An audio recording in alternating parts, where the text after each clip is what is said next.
नमस्कार दोस्तों, स्वागत है आपका हमारे official YouTube channel GS by India sir में। कैसे हैं आप सब? मैं उम्मीद करता हूं स्वस्थ होंगे, मस्त होंगे, अपनी तैयारी में व्यस्त होंगे। बट आज की जो क्लास है ये टेस्ट पेपर 43 है और टेस्ट पेपर 43 में भी प्रत्येक टेस्ट की भांति जो है 20 क्वेश्चन समाहित किए गए हैं। सभी के सभी प्रश्न महत्वपूर्ण हैं, कोई भी प्रश्न जो है हल्के में लेने की ज़रूरत नहीं है क्योंकि आने की प्रबल संभावनाएं रखते हैं, इसीलिए यहाँ समाहित किए गए हैं। और टेस्ट का लेवल आपको खुद पता चल जाएगा क्या है। ये पेपर के अकॉर्डिंग ही काम होता है, ऐसा नहीं है कि टेस्ट कहीं से भी बना दिया जाए। तो इस पे आपको जो है विशेष ध्यान रखना होगा, विशेष नज़र रखनी होगी। टेस्ट पेपर 43 आइए स्टार्ट करते हैं। पहला प्रश्न लिया गया है, बुद्ध अपने उपदेश मुख्य रूप से किस भाषा में देते थे? भगवान बुद्ध अपना जो उपदेश देते थे वो किस भाषा में दिया करते थे बेटा? ऑप्शंस दिया गया अवधी, प्रकृति, पाली, देवनागरी। तो भगवान बुद्ध आप जानते हैं उस टाइम जो है पाली भाषा का प्रचलन ज़्यादा था, तो पाली भाषा में वो अपना उपदेश दिया करते थे। राइट आंसर जो है बी के साथ बनेगा, B is the right answer. Confusion लोगों को बहुत ज़्यादा रहती है, मैं देखता हूँ बार बार एक एक क्वेश्चंस के लिए 10-10 बार फ़ोन आते हैं। बेटा आप फ़ोन करना बंद कर दीजिए क्योंकि मैं अब फ़ोन नहीं उठा पाऊँगा। अब आपको मुख्य धारा में आना है, पढ़ाई की मुख्य धारा में पहुँचना है, तैयारी के मेन जो है रोड पे पहुँच जाना है। अब ये काम नहीं चल पाएगा कि सर ये वाला अभी टॉपिक छूटा, ये वाला छूटा। अब हमने लगभग पढ़ाने का प्रयास किया है, जो कुछ बचा है वो हम 5 से 10 दिनों में पूरा करेंगे, कोई दिक्कत नहीं। चाहे नए बैच वाले हों या पुराने बैच वाले हों, सभी को डाटा देखना चाहिए, सभी को दोहराना चाहिए। कोई ज़रूरी नहीं है हर एक प्रश्न नोट डाउन ही किया जाए, लेकिन देख करके आप अपना काम निकाल सकते हैं। ठीक, जिन लोगों की क्वेरी है कि जो है अभी प्रीवियस ईयर पेपर नहीं कराया गया, बेटा प्रीवियस ईयर पेपर भी कराया जाएगा, मॉडल पेपर भी कराया जाएगा। ठीक, लगातार वीडियो आपको मिलती रहेंगी, उसमें कोई डाउट्स नहीं है। आपका पर डे जो है प्रैक्टिस भी होता रहेगा। आज से प्रैक्टिस बैच भी स्टार्ट हो गया है, लक्ष्य बैच है अपना, वो भी चलता रहेगा, उसमें भी कोई डाउट्स नहीं रहेगी, लोगों का कोई क्वेरी नहीं आएगा। प्रश्न संख्या 2 की बात करते हैं। पूछा गया अजंता के चित्र संबंधित हैं, किससे संबंधित हैं बेटा? जैन से, ब्राह्मण से, बौद्ध थे या फिर इनमें से कोई नहीं। तो अजंता के जो चित्र संबंधित है बेटा, उनका संबंध किससे है? तो बौद्ध धर्म से संबंध रखते हैं। राइट आंसर बी के साथ बनता है, B is the right answer. Next प्रश्न संख्या 3, कहा गया अजंता ने यूनेस्को जो है अजंता को यूनेस्को ने कब विश्व धरोहर स्थल घोषित किया था? अजंता को यूनेस्को ने कब विश्व धरोहर स्थल के रूप में जो है मान्यता दी है? ऑप्शंस में है 1982, 1983, 1986 या फिर 1992। राइट आंसर क्या आएगा बेटा? तो 1983 राइट आंसर बनेगा, C is the right answer, C is the right answer. प्रश्न संख्या 4 की तरफ बढ़ते हैं। 4 में कहा गया छत्तीसगढ़ के सरगुजा जनपद में स्थित है। बेटा सरगुजा जनपद में क्या पाया जाता है? जोगीमारा, बाग, होशंगाबाद या फिर पंचमढ़ी। तो छत्तीसगढ़ के सरगुजा जनपद में मूल रूप से पाई जाने वाली गुफा है जोगीमारा गुफा। अभी तक ये मध्य प्रदेश में हुआ करती थी, लेकिन मध्य प्रदेश से जब छत्तीसगढ़ कट करके अलग राज्य बना तो ये छत्तीसगढ़ के अंतर्गत आ गई और छत्तीसगढ़ तब से राइट आंसर भी बनने लगा। 2003 और इससे पहले के पेपर में आपने देखा होगा एमपी इसका राइट आंसर हुआ करता था, लेकिन अब आपको कंफ्यूज नहीं होना है, सीधे राइट आंसर जो है छत्तीसगढ़ बन रहा है और आयोग भी इसे मान्यता दे रहा है। प्रश्न संख्या 5 की बात करते हैं। पूछा गया सुतुनुका व देवदीन के प्रेम प्रसंग का चित्रण कहाँ है? सुतुनुका और देवदीन के प्रेम प्रसंगों को कहाँ चित्रित किया गया है? बाग में, जोगीमारा में, मिर्ज़ापुर में या फिर एलोरा में। राइट आंसर क्या आएगा बेटा? जोगीमारा। जोगीमारा में जो है इन्हें जो है कलेक्ट करने का काम किया गया है। सुतुनुका और देवदीन के प्रेम को वहीं दर्शाने का प्रयास किया गया है। तो राइट आंसर सी के साथ बनेगा। प्रश्न संख्या 6 की तरफ बढ़ते हैं। 6 में कहा गया दाढ़ी युक्त पुजारी इस काल से संबंधित मूर्ति शिल्प हैं। तो दाढ़ी युक्त पुजारी किस काल के हैं बेटा? ऑप्शंस में है गुप्त काल, मौर्य काल, सिंधु काल और कुषाण काल। राइट आंसर किसके साथ जाएगा? तो दाढ़ी युक्त पुजारी के लिए जो राइट आंसर बनेगा बेटा वो इंडस वैली बनेगा, यानी सिंधु काल बनेगा। राइट आंसर सी के साथ जाएगा, सिंधु काल is the right answer. Next प्रश्न संख्या 7 की तरफ बढ़ते हैं। 7 में कहा गया पशु आकृति युक्त मोहरें कहाँ पाई गई हैं। पशु आकृति युक्त मोहरें कहाँ पाई गई। ऑप्शंस में है मोहनजोदड़ो, कालीबंगा, बनावली और लोथल। तो पशुओं से जुड़ा हुआ मोहर ज़्यादातर कहाँ मिला है बेटा। आप देखेंगे जहाँ मृतकों का टीला कहा जाता था वहीं से मोहर भी प्राप्त हुआ है। मृतकों का टीला आप जानते हैं मोहनजोदड़ो को कहा जाता है। तो पशुओं की आकृति में ज़्यादातर मोहरें भी वहीं से प्राप्त हुई हैं। राइट आंसर जो है ए के साथ बनेगा, Mohenjodaro is the right answer. प्रश्न संख्या 8 की तरफ बढ़ते हैं। 8 में कहा गया शहद एकत्रित करते हुए चित्र कहाँ चित्रित है। शहद एकत्रित करते हुए चित्र कहाँ चित्रित है बेटा। भीमबेटका में, पंचमढ़ी में, सिंघनपुर में या फिर लिखुनिया में। राइट आंसर क्या होगा। तो शहद एकत्रित करते हुए चित्र को चित्रित करने का काम जो है मध्य प्रदेश के पंचमढ़ी वाले बेल्ट में हुआ है बेटा। राइट आंसर बी के साथ बनेगा, B is the right answer. शहद एकत्रित करते हुए लोग, तो ये चित्रण कहाँ पे है, पंचमढ़ी में है बेटा। पंचमढ़ी कहाँ स्थित है, मध्य प्रदेश में स्थित है। बी राइट आंसर हो जाएगा। प्रश्न संख्या 9 की तरफ बढ़ते हैं। 9 में कहा गया है किस गुफा को जू रॉक शेल्टर कहा जाता है। जू रॉक शेल्टर किसका उपनाम है बेटा।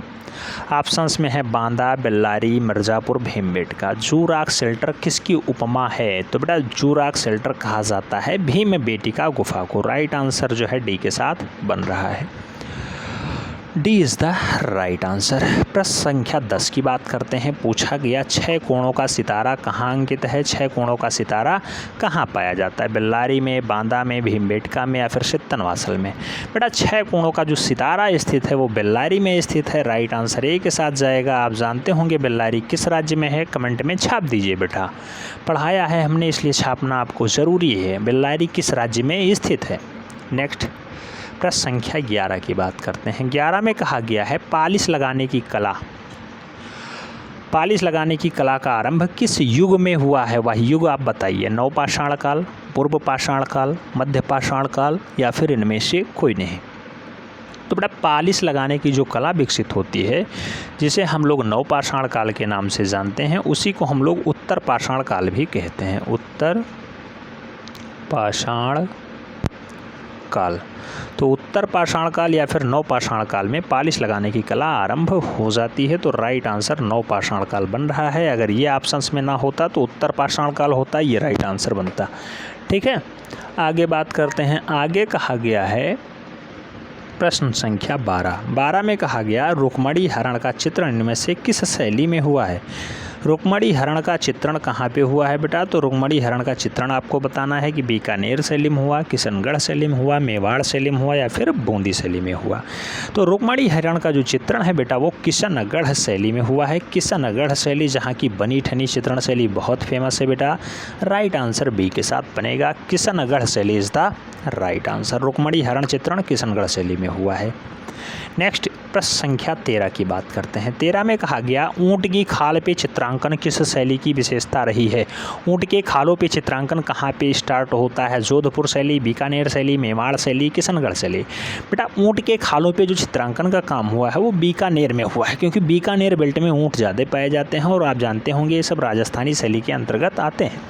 राजस्थान में ही ऊँट पाए जाते हैं, तो बीकानेर शैली में ऊँट के खालों पे, मरे हुए ऊँटों के खालों पे भी चित्रण का कार्य हुआ है। राइट आंसर जो है सी के साथ बन रहा है, सी इज़ द राइट आंसर।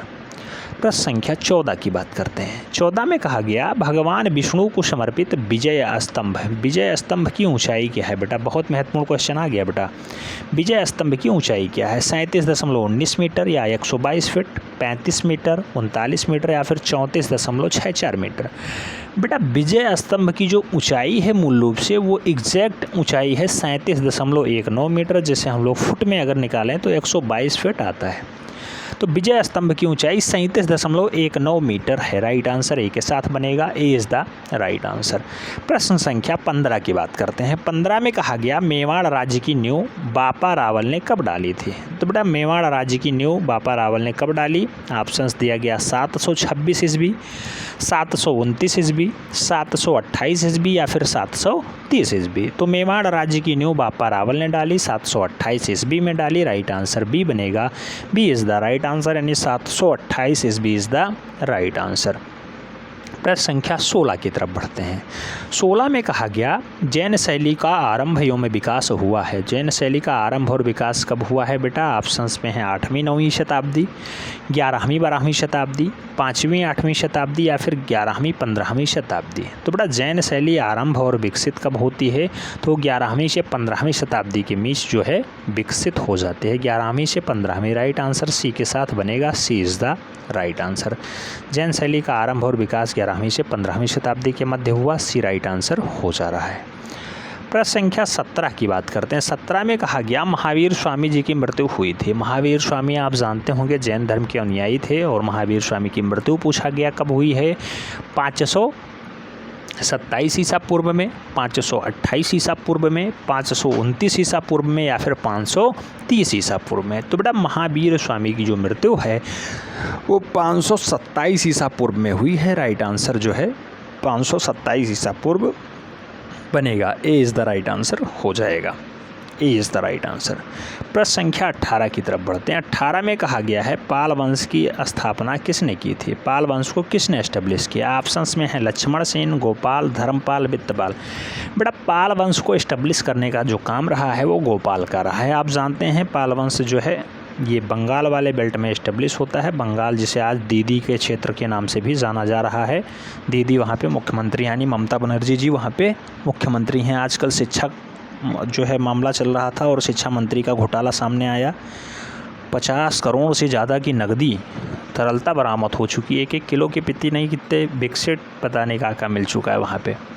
पता नहीं कैसे कैसे लोग पड़े हुए हैं जिन्हें खाने की इतनी भूख होती है कि सोने का बिस्कुट खाना स्टार्ट कर देते हैं, वो भी 1-1 किलो का।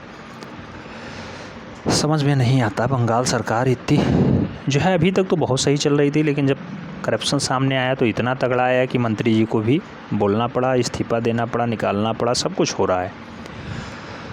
हालांकि गवर्नमेंट कोई भी पाक साफ हमें नहीं लग रहा है कि दिखाई दे रही है। जो भी अपनी नियति पे सवाल ना उठवाना चाहता हो वो लोग जो है भ्रष्टाचार से दूर रहें तो ज़्यादा बढ़िया है, क्योंकि काल पे जो है सब कुछ दिखाई दे जाता है। समय किसी का इंतज़ार नहीं करता, बस आपको समय का इंतज़ार करना है, समय बेटर हो जाता है। ठीक, अभी तक भ्रष्टाचार भ्रष्टाचार भ्रष्टाचार हर जगह भ्रष्टाचार चल रहा था। बंगाल में भी भ्रष्टाचार दिखाई दिया और इतना तगड़ा दिखाई दिया कि मंत्री सब हिल गए हैं, सरकार हिल गई। हर जगह हमें लग रहा है व्याप्त है भ्रष्टाचार, बस केवल देखने का नज़रिया बदलना चाहिए। प्रश्न संख्या 19 की बात करते हैं। पूछा गया एलोरा की गुफाएं किस काल से संबंधित थीं? बेटा एलोरा की जो गुफाएं हैं वो किस काल की हैं? मुगल की, चालुक्य की, विजयनगर की या फिर राष्ट्रकूट की? तो एलोरा की जो गुफाएं हैं वो मूल रूप से राष्ट्रकूट काल की हैं। राइट आंसर डी के साथ बनेगा, Rashtrakuta is the right answer. प्रश्न संख्या 20 की बात करते हैं। 20 में कहा गया हिमालयन आर्ट पुस्तक के लेखक कौन है? हिमालयन आर्ट पुस्तक के लेखक कौन है? ऑप्शंस में है जेसी फ्रेंच, एनसी मेहता, ओसी गांगुली, एमएस रंधावा। बेटा हिमालयन आर्ट पुस्तक को लिखने का जो काम रहा है वो जेसी फ्रेंच साहब का रहा है। राइट आंसर ए के साथ बन जा रहा है, A is the right answer. कुल मिलाकर के टेस्ट पेपर 43 आपका कैसा रहा, आप अपना स्वमूल्यांकन करके ज़रूर बताइएगा। एक क्वेश्चन हमने पूछा, उसका राइट आंसर आप लोग छाप दीजिएगा। मैं उम्मीद करता हूँ यहाँ से भी आपको कुछ ना कुछ सीखने को मिला होगा।